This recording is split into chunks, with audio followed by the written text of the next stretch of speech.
संत तुकाराम महाराज अभंग. तुझ्या चरणी माझे शरण. निरूपण मेघा देशमुख चव्हाण. संत तुकाराम महाराज हे मराठी संत परंपरेतील एक थोर संत, कवी आणि भक्ती मार्गाचे प्रणेते मानले जातात. त्यांचे अभंग हे भक्ती, आत्मज्ञान आणि जीवनातील आध्यात्मिक मूल्यांचे गहन दर्शन घडवतात. तुझ्या चरणी माझे शरण हा अभंग तुकाराम महाराजांच्या भक्तीच्या आणि आत्मसमर्पणाच्या भावनेचा उत्कृष्ट नमुना आहे. या अभंगातून ते परमेश्वराच्या चरणी पूर्ण शरणागतीचा मार्ग दाखवतात, जो भक्ती मार्गाचा मूळ आधार आहे. तुझ्या चरणी माझे शरण, आलो पतित शरण. कैसे काही द्यावे दान, आलो पतित शरण. माझी करावी तू कृपा, नाही मजसी पापा. तुझ्या नामाची ख्याती गरजे, पापे पळती वर्जे. तुका म्हणे आता उदार, मज ठेवी पायी संसार. भारतीय तत्वज्ञानाच्या प्रदीर्घ परंपरेत भक्ती मार्ग हा आत्म्याच्या परमसत्याकडे नेणारा सर्वोत्तम मार्ग मानला जातो. विशेषतः महाराष्ट्रातील वारकरी संप्रदायाने भक्तिरसाने ओतप्रोत केलेल्या अभंगांद्वारे या मार्गाचे अनन्यसाधारण चित्रण केले आहे. संत तुकाराम महाराज हे वारकरी संप्रदायातील अग्रगण्य भक्त आहेत, ज्यांच्या अभंगातून विठ्ठलाची भक्ती, आत्मसमर्पण आणि पाप विमोचनाची गहन आध्यात्मिकता व्यक्त होते. हा अभंग तुझ्या चरणी माझे शरण एक अनमोल रत्न आहे. यात भक्ताची विठ्ठलाच्या चरणी शरणागती, दानाची भावना, कृपेची प्रार्थना, नामजपाची शक्ती आणि संसारातील उदार दृष्टी यांचे सुंदर संनादन आहे. भारतीय दर्शनात उपनिषदांपासून भगवद्गीतेपर्यंत शरणागती ही आत्म्याच्या मुक्तीची मूलभूत साधन आहे. तुकारामांच्या या अभंगात ही शरणागती भक्तिरसाने रंगवली आहे. पतित भक्ताने विठ्ठलाच्या चरणी शरण येणे हे अद्वैत वेदांतातील जीव ब्रह्म एकात्वाची प्रतिकात्मक अभिव्यक्ती आहे. इथे या अभंगामध्ये प्रत्येक ओळीत भक्ताची विनयपूर्ण विनंती, आत्मसमर्पणाची तीव्रता आणि विठ्ठलाच्या कृपेची आशा व्यक्त होते. आध्यात्मिक दृष्ट्या हा अभंग केवळ शब्दांचा संगम नाही, तर भक्ताच्या अंतर्मनातील विठ्ठलाशी संनाद आहे. भारतीय तत्वज्ञानाच्या परंपरेनुसार भजन, कीर्तन ही साधना आहे, जी मनातील मलिनता नष्ट करून चित्त शुद्धी करते. संत नामदेव म्हणतात, नामस्मरणे विठ्ठल विठ्ठल व्हावे. आणि या अभंगात नामाची ख्याती पापे पळवते, हीच ती शक्ती आहे. तुझ्या चरणी माझे शरण, आलो पतित शरण. इथे अभंगाची पायाभरणी होते. तुझ्या चरणी माझे शरण हे भक्ताचे विठ्ठलाच्या चरणी पूर्ण समर्पण आहे. भारतीय तत्वज्ञानात चरण हे गुरु ईश्वराचे प्रतीक आहेत. उपनिषदात चरणो शरणम गच्छ अशी प्रार्थना आहे, जी शिष्याच्या गुरु शरणागतीचे सूचक आहे. विठ्ठलाचे चरण हे पंढरपूरच्या ब्रह्मपदाचे प्रतीक आहे, जेथे भक्ताचे पाय थांबतात, आत्मा मुक्त होतो. तुकाराम महाराज म्हणतात, आलो पतित शरण. मी पतित, पापी, अधम शरण आलो. हे पतितत्वाची जाणीव भक्तीची पहिली पायरी आहे. भक्त पतित म्हणून स्वतःला कमी लेखतो, परंतु विठ्ठलाच्या चरणी येऊन तो ब्रह्मस्वरूप होतो. वारकरी परंपरेत संत ज्ञानेश्वर म्हणतात, पायी पायी विठ्ठल, चरण स्पर्शाने मुक्ती. तुकारामांच्या या ओळीत पतित शरण येणे हे कर्मबंधनातून मुक्तीची सुरुवात आहे. भक्त म्हणतो मी आलो, हे सक्रिय शरणागती आहे जी चित्तवृत्तींना शांत करते. या ओळींचा रस आहे शांत रस, ज्यात भक्ताची विनयपूर्णता, विठ्ठलाची करुणा एकरूप होते. पारंपरिक भक्तीमध्ये हे चरण स्पर्श हे कुंडलिनी जागरणाचे प्रतीक आहे. पतित शरण येणे हे अहंकाराचा त्याग आहे. तुकारामांच्या जीवनात त्यांच्या गावकऱ्यांनी त्यांना पतित ठरवले, परंतु विठ्ठलाने त्यांना उचलले. हीच या ओळीची जिवंतता आहे. ऐसे काही द्यावे दान, आलो पतित शरण. हे अभंगाचे हृदय आहे जे प्रत्येक चरणाला जोडते. ऐसे काही द्यावे दान, भक्त विचारतो तुझ्यासाठी मी काय दान देऊ.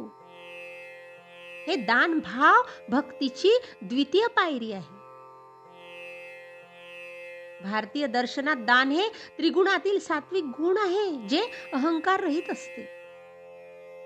विठ्ठलाला दान देणे अशक्य वाटते कारण तो सर्वस्व आहे, परंतु भक्ताचे मन, त्याची भक्तीच खरे दान आहे. आध्यात्मिक गहनतेने हे दान अनन्य भक्तीचे दर्शन प्रतीक आहे. परमेश्वर भक्तीने दिलेले साधे दान स्वीकारतो. तुकाराम म्हणतात, आलो पतित शरण, म्हणजे पुन्हा पतितत्वाची जाणीव जी दानाला विनम्र बनवते. वारकरी संप्रदायात दान ही विठ्ठलाच्या सेवेचे रूप आहे. पायी वारी, कीर्तन, अभंग. संत एकनाथ म्हणतात, दान धर्माचा मूल. दानाने धर्म जागृत होतो. हे ध्रुवपद अभंगाला चक्राकार बनवते, जसे मंडळातून परमेश्वराची परिक्रमा असते. भक्ताचे दान हे त्याचे अहंकाराचे त्याग आहे, जो मुक्तीचा मार्ग मोकळा करतो. पारंपरिक भक्तीमध्ये हे दान शरणार्थी दान आहे. शरण आल्यावर दिलेले, जे कृपेची अपेक्षा करत नाही, फक्त भक्तीने भरलेले असते. माझी करावी तू कृपा, नाही मजसी पापा. तुकाराम महाराजांच्या अभंगरूपी अमृतधारेत हा दुसरा चरण भक्ताच्या हृदयातील तीव्र प्रार्थनेचा जागर आहे. माझी करावी तू कृपा, हे शब्द विठ्ठलाच्या चरणी पडलेल्या भक्ताचे करुणामय विनवणी आहे. हे फक्त शब्द नाहीत, तर आत्म्याच्या गहन तृष्णेचे प्रतिबिंब आहेत. भक्त म्हणतो, हे विठ्ठल, तू माझ्यावर आपली अपार कृपा वर्षाव कर. माझे जीवन तुझ्या दर्शनाने उजळून निघो.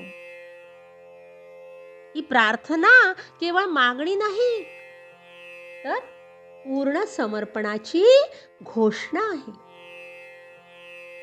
भक्ताने स्वतःला पूर्णपणे विठ्ठलाच्या चरणी अर्पण केले आहे आणि आता तो फक्त कृपेची अपेक्षा करतो. नाही मजसी पापा, यात एक आश्चर्यकारक विरोधाभास दिसतो. भक्त स्वतःला पापी म्हणतो, तरीही म्हणतो की माझे पाप नाहीत.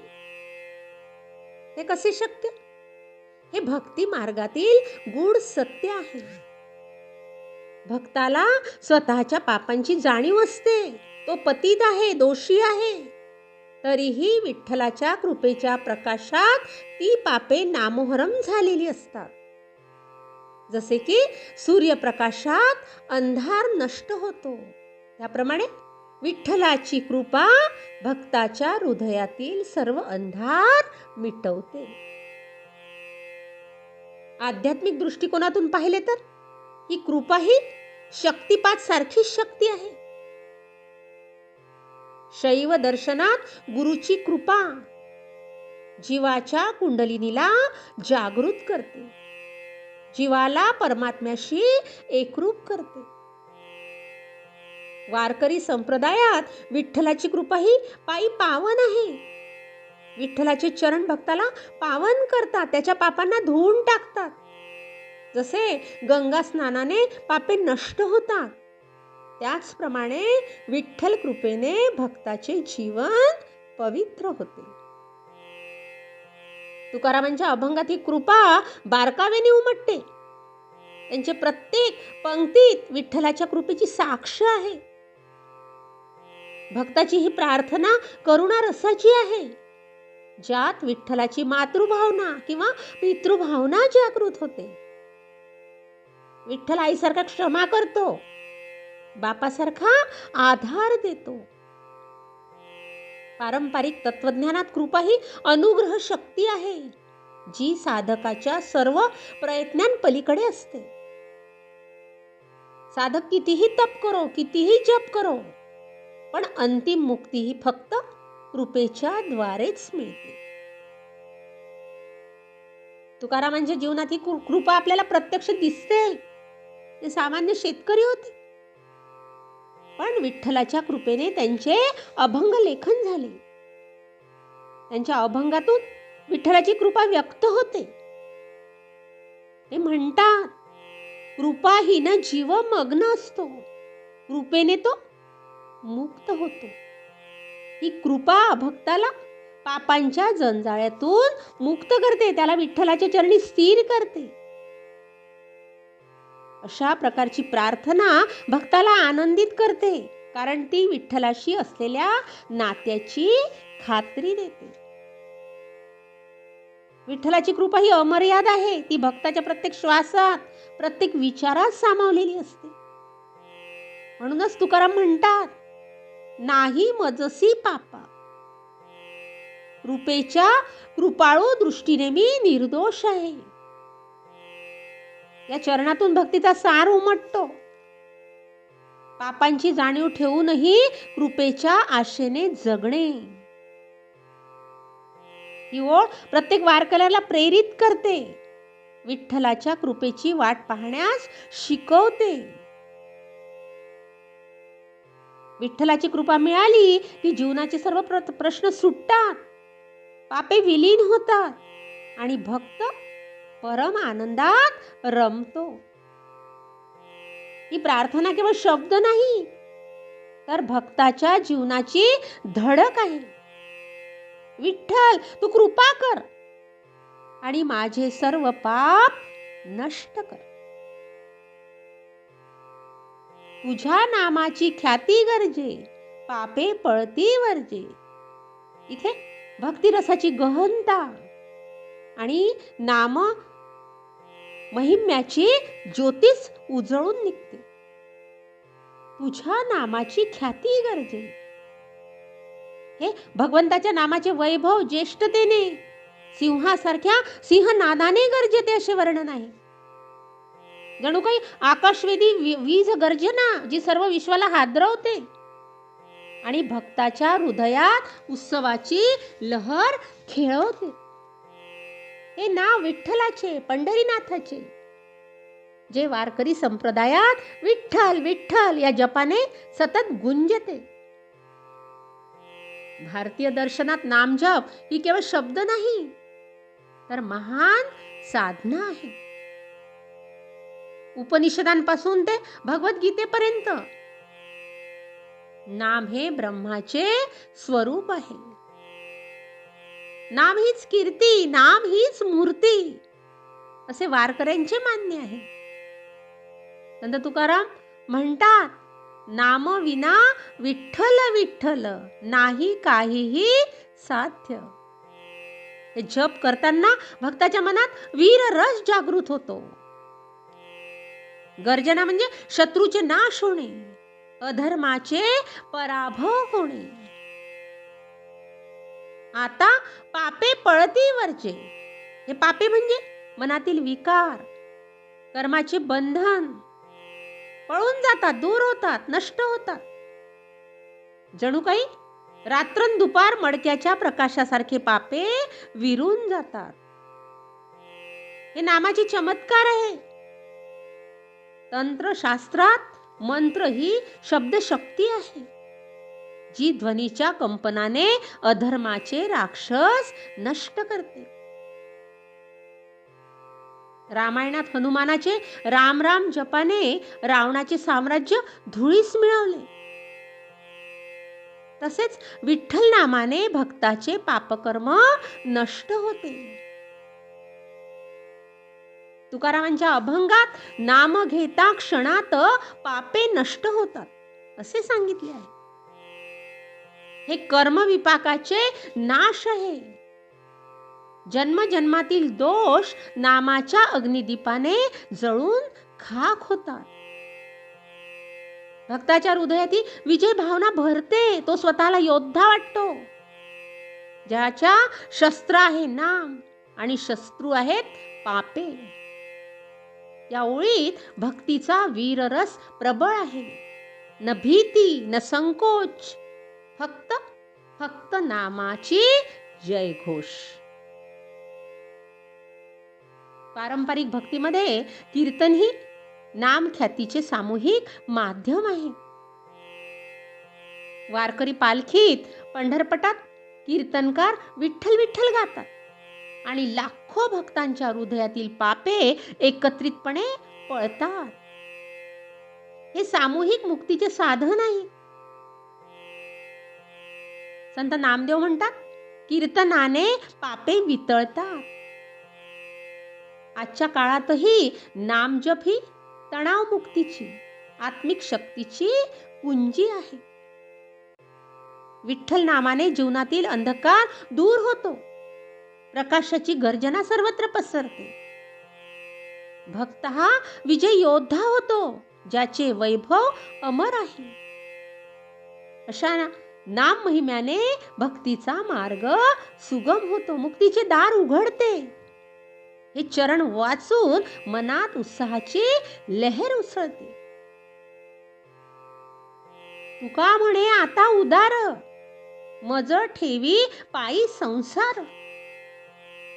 इथे अभंगाचा समारोप झालेला दिसून येतो. जणू कवितेच्या अंतिम स्वरात भक्ताची विनंती आणि विठ्ठलाची करुणा एकरूप होतात. तुका म्हणे आता उदार. हे तुकारामांचे आर्त हाहाकार आहे. जणू म्हणतात, प्रभो आता तरी तुझ्या उदार हृदयाचे द्वार उघड. माझ्या दीनदुःखी अवस्थेकडे दुर्लक्ष करू नकोस. उदारता ही विठ्ठलाची स्वाभाविक गुणविशेषता आहे.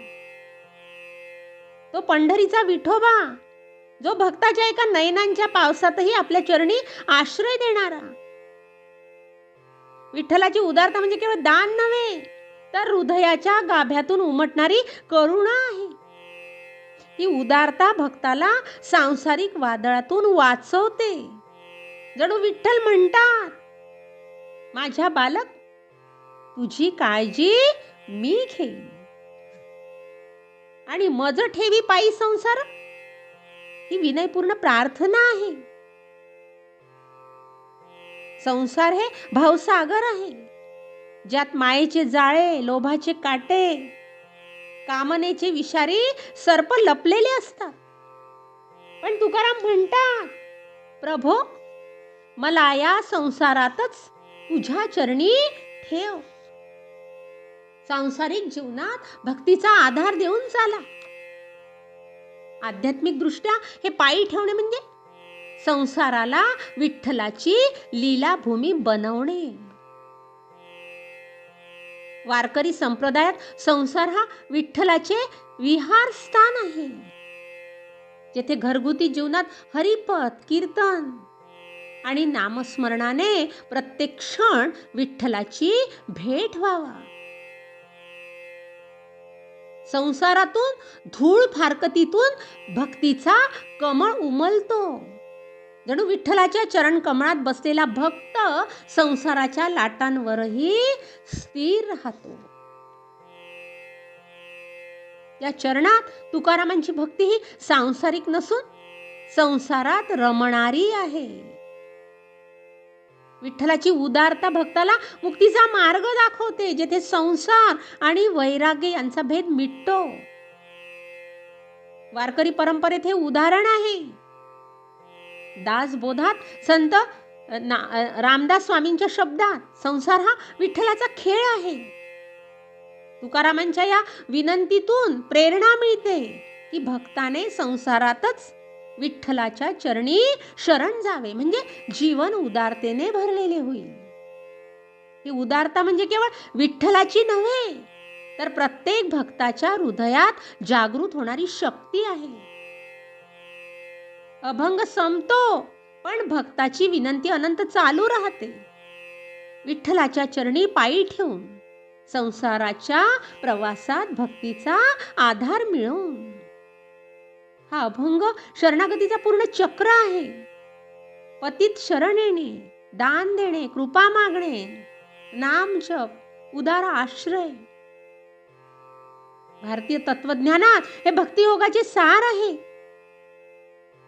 ज्ञानेश्वर म्हणतात, भक्ती सर्वोत्तम. आणि तुकारामांनी ते प्रत्यक्ष केले. अद्वैत द्वैत सन्नादाता भक्त पतित असून ब्रह्म आहे. वारकरी परंपरेत हा अभंग पायीवारीत गायला जातो, जी सामूहिक साधना आहे. हा अभंग आत्म्याला विठ्ठलाकडे नेतो. तुकारामांच्या जीवनात हे अभंग विठ्ठलाचे अवतरण आहे. आजच्या काळात हे तणावपूर्ण संसारात शांती देते. भक्तीने पाप नष्ट, कृपेने मुक्ती. जय जय राम कृष्ण हरी, जय जय राम कृष्ण हरी, जय जय राम कृष्ण हरी. धन्यवाद.